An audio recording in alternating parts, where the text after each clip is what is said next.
दोस्तों, आज हम जानेंगे कि प्राण क्या है और इसके प्रकार कौन कौन से हैं, या यूं कहे इसका उपविभाजन किस प्रकार किया गया है।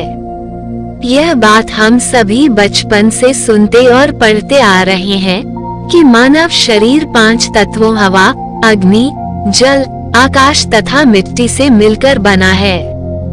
वही घर के बड़े बुजुर्गों के मुख से शरीर के प्राण जैसी बातें अक्सर सुनने को मिलती हैं, लेकिन क्या कभी आपने सोचा है कि आखिर प्राण होता क्या है? यूं तो शरीर में मुख्य प्राण तत्व एक ही है। जो हमारे शरीर से अलग हो जाए तो हम निर्जीव हो जाते हैं, अर्थात हम मर जाते हैं। लेकिन शरीर में उसकी क्रियाशीलता और उपयोगिता के आधार पर प्राण को कई भागों में विभक्त किया गया है। जिस प्रकार बिजली या फिर ऊर्जा एक ही है, परंतु उसका उपयोग अलग अलग प्रकार से किया जाता है। उदाहरण स्वरूप, अगर हमारे घर में बिजली आती है तो हम अपने जरूरत के हिसाब से एक सिस्टम तैयार कर लिए हैं कि फैन चलाएंगे, बिजली के बल्ब जलाएंगे, टीवी चलाएंगे, एसी, कूलर इत्यादि। इसी प्रकार शरीर में मुख्य प्राण शक्ति एक ही है, लेकिन शरीर के विभिन्न कार्यों में इसकी उपयोगिता के आधार पर इन्हें 5 भागों में बांटा गया है। आइए जानते हैं प्राण और उसके 5 प्रकारों के बारे में। प्राण अर्थात समस्त जीवन का आधार और साथ। यह वह ऊर्जा और तेज है जो संपूर्ण विश्व में व्याप्त है तथा यह प्रत्येक उस वस्तु में प्रवाहित होता है जिसका अस्तित्व है। सामान्य तौर पर मौलिक इकाई जो एक निर्जीव वस्तु से जीवित को अलग करती है, प्राण कहलाती है। हालांकि सरल समझ के लिए कभी कभी प्राण को श्वास या हवा भी कहा जाता है, लेकिन एक तपस्वी के लिए प्राण को सांस से जोड़ने के अलावा और भी बहुत कुछ है। योग परंपरा के अनुसार प्राण शरीर में वह ऊर्जा है जो हमें जीवित रखती है। क्योंकि यह जीवन के लिए जिम्मेदार है, इसलिए प्राण को एक जीवित प्राणी के लिए महत्वपूर्ण जीवन शक्ति या महत्वपूर्ण ऊर्जा भी कहा जाता है। जब प्राण स्थिर प्रवाह में होता है तभी शरीर के स्वैच्छिक और अनैच्छिक कार्य संभव हो पाते हैं। उदाहरण के लिए श्वास, पाचन, धड़कन, चलना, बात करना, सोचना, यह सभी क्रियाएं प्राण द्वारा ही नियंत्रित होती हैं। प्राण की एक विस्तृत तस्वीर के लिए वैदिक शास्त्रों में प्राण को सर्वोच्च आत्मा की शक्ति के रूप में परिभाषित किया गया है, जो ब्रह्मांड में सब कुछ प्रकट करता है और सभी निर्मित चीजों में व्याप्त है। प्राण के मुख्य 3 स्रोत हैं: सूर्य, पृथ्वी और ब्रह्मांड। इन्हीं स्रोतों से प्राप्त प्राण को सार्वभौमिक प्राण कहा जाता है और यह हमें भोजन, वायु, जल और सूर्य के प्रकाश जैसे विभिन्न रूपों में प्राप्त होता है। हमारा शरीर अंगों की एक जटिल प्रणाली है और इसके समुचित कार्य को सुनिश्चित करने के लिए प्राण का निरंतर प्रवाह होना बहुत महत्वपूर्ण है। प्राण सूक्ष्म ऊर्जा चैनलों के माध्यम से शरीर में प्रवाहित होता है, जिसे योगी शब्दावली में नाड़ी कहा जाता है। नाड़ी तंत्र पूरे शरीर में इस प्रकार व्याप्त है कि इड़ा, पिंगला और सुषुम्ना तीनों मुख्य नाड़ियों से सभी लघु नाड़ियां जुड़ी हुई हैं। ये 3 मुख्य नाड़ियां रीढ़ की हड्डी के साथ सूक्ष्म शरीर में स्थित होती हैं, जहां इड़ा और पिंगला नाड़ी एक दूसरे को काटती हैं। उन बिंदुओं पर यह केंद्रीय ऊर्जा सुषुम्ना नाड़ी से मिलती है और इस तरह क्रॉस क्षेत्र का यह बिंदु ऊर्जा केंद्र यानी 7 चक्र बनाता है। जब प्राण नाड़ियों में प्रवाहित होते हैं तब चक्रों का क्रम होता है कि वह इसे अन्य छोटी नाड़ियों में वितरित करें जो पूरे शरीर में फैली हुई हैं। जैसे ही कोई चक्र प्राण से पूरी तरह भर जाता है, वो अपनी दूरी पर परिक्रमा करके प्राण शक्ति को सभी संभव दिशाओं में निर्देशित करना शुरू कर देता है। इसे तब संतुलित चक्र कहा जाता है। जब इसमें प्राण संतुलित तरीके से प्रवाहित होता है। योगियों ने जब प्राण को नाड़ियों में प्रवाहित होने के कार्य, तीव्रता और दिशा का अवलोकन किया तो उन्होंने पाया कि शरीर के विभिन्न क्षेत्र में प्राण अलग अलग तरह से कार्य करते हैं। यह पूरे शरीर में समान नहीं है। उदाहरण के लिए कुछ क्षेत्रों में प्राण के प्रवाह की दिशा ऊपर की ओर होती है, जबकि अन्य क्षेत्र में यह नीचे की ओर जाती हैं। प्राण को और अधिक सटीक रूप से समझने के लिए योगियों ने प्राण को 5 वायु में विभाजित किया है। शरीर के एक विशेष क्षेत्र में प्राण के प्रवाह के आधार पर प्राण को प्राण वायु, अपान वायु, समान वायु, उदान वायु और ज्ञान वायु नामक 5 वायु में विभाजित किया गया है। यह 5 प्राण के प्रमुख विभाग हैं, जिन्हें संयुक्त रूप से पंच प्राण कहा जाता है। प्राण का पहले और सबसे महत्वपूर्ण प्रकार प्राण वायु है, अर्थात प्राण को प्राण वायु से अलग करने के लिए प्राण को महाप्राण कहा जाता है। इस वायु का प्रवाह आमतौर पर अंदर और ऊपर की दिशा में होता है। शारीरिक स्तर पर प्राण वायु हृदय का धड़कना, सांस लेने या छोड़ने की प्रक्रिया सहित श्वसन प्रणाली के काम करने के लिए जिम्मेदार है। इसके अलावा यह भोजन को निगलने और पचाने में भी मदद करता है। कुछ शारीरिक और मनोवैज्ञानिक गतिविधियों जैसे आँखों की एकाग्रता, भावनाओं और मानसिक स्थिरता को भी संतुलित करता है। हृदय चक्र को इस वायु का मुख्य आसन कहा गया है, इसलिए प्राण वायु के संतुलन या रुकावट से हृदय संबंधी समस्याएं हो सकती हैं। प्राण वायु को संतुलित करने के लिए आसन के कुछ उदाहरण हैं, जैसे खड़े कोबरा, ब्रिज पोज, बो पोज और कैमल पोज। अपान वायु प्राण वायु के विपरीत दिशा में बहती है, अर्थात नीचे की दिशा में बहती है तथा इसका स्थान मूलाधार चक्र में होता है।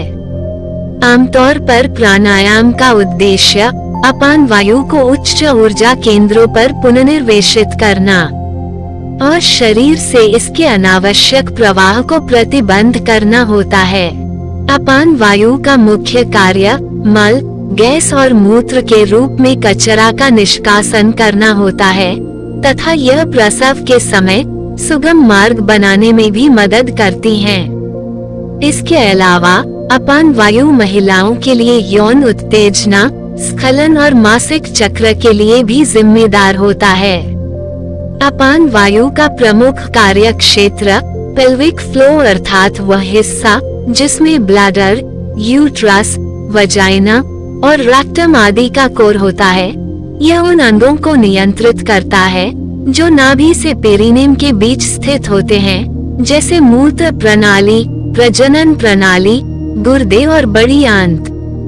अपान वायु के असंतुलन से मधुमेह, पेट से संबंधित समस्याएं, आलसी, थकान, खुजली, अवसाद और नकारात्मकता तक हो सकती है। अपान वायु को संतुलित करने के लिए मूल चक्र के पास जागरूकता पैदा करने वाले आसनों पर ध्यान केंद्रित किया जाता है, जैसे free pose, bound angle pose आदि। तीसरा है समान वायु। समान वायु अति महत्वपूर्ण प्राण है जो 2 मुख्य चक्रों अनाहत एवं मणिपुर चक्र को जोड़ता है, अर्थात यह प्राण और अपान वायु के कार्य क्षेत्र के बीच में व्याप्त है। यह ऊपर यानी नीचे की दिशा में कोई हलचल नहीं करता, इसलिए यह केवल नाभिक क्षेत्र में काम करता है। समान वायु शरीर के अग्नि तत्व पर ध्यान केंद्रित करती है, इसलिए मणिपुर चक्र को उत्तेजित करती हैं। यह पाचन प्रक्रिया में उपयोग की जाने वाली ऊर्जा और पेट, यकृत, बड़ी आंत जैसे पाचन अंगों के काम करने के लिए जिम्मेदार होता है।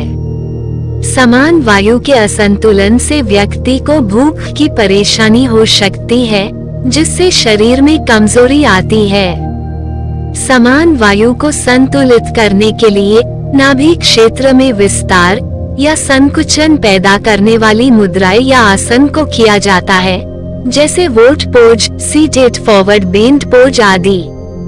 चौथा प्राण है उदान वायु। हम अपने शरीर के विभिन्न अंगों को गतिमान उदान वायु की सहायता से ही कर पाते हैं, जैसे हाथ को कंधे से घुमाना, सिर को गोल करना और पैरों से लात मारना आदि।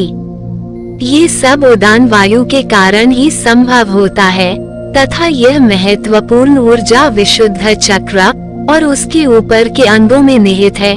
शारीरिक स्तर पर उदान वायु तांत्रिक तंत्र के न्यूरॉन्स का समन्वय करती हैं, जो शरीर के विभिन्न अंगों के उचित संचलन में मदद करता है।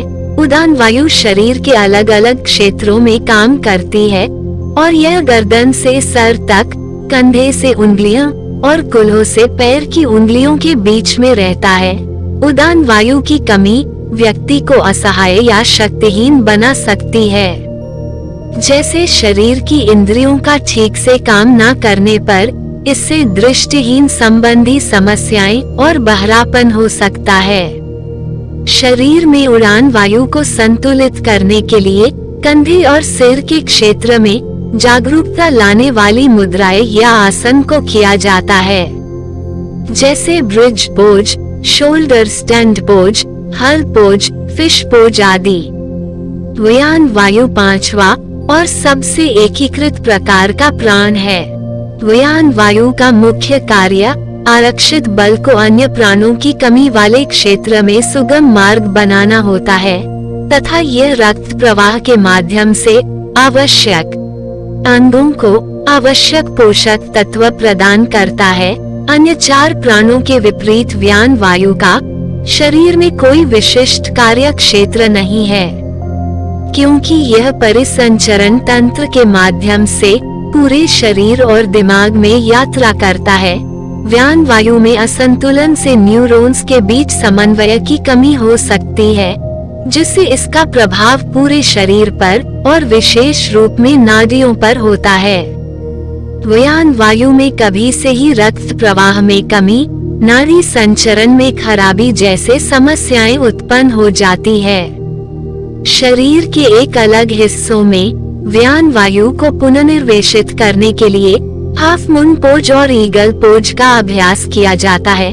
5 प्रमुख प्राण वायु के अलावा 5 गौण प्राण भी होते हैं, जिन्हें उप प्राण कहा जाता है। 5 उप प्राणों में नागा, कर्म, कृकल, देवदत्त, धनंजय शामिल हैं। जब भी 5 मुख्य प्राण वायु में रुकावट आती है, तब ये उप प्राण उस वायु को संतुलन में लाने का काम करते हैं। पहले नागा उप प्राण, यह डकार, उल्टी, हिचकी आदि के रूप में प्राण और अपान वायु में रुकावट पैदा करने वाली गैस को बाहर निकालता है। दूसरा कर्म, ये उप प्राण पलक झपकने को नियंत्रित करता है तथा आँखों को नम रखता है। तीसरा कृकल, ये उप प्राण श्वसन प्रणाली में रुकावटों को दूर करने के लिए छींक को प्रेरित करता है। चौथा देवदत्त, यह उप प्राण जम्हाई के रूप में गैस छोड़ता है तथा खाने के बाद गैस को बाहर निकालकर समान वायु ऊर्जा को संतुलित करता है। 5वां धनंजय, यह हृदय के धड़कन को नियंत्रित करता है और मृत्यु के बाद शरीर में विखंडन का कार्य करता है।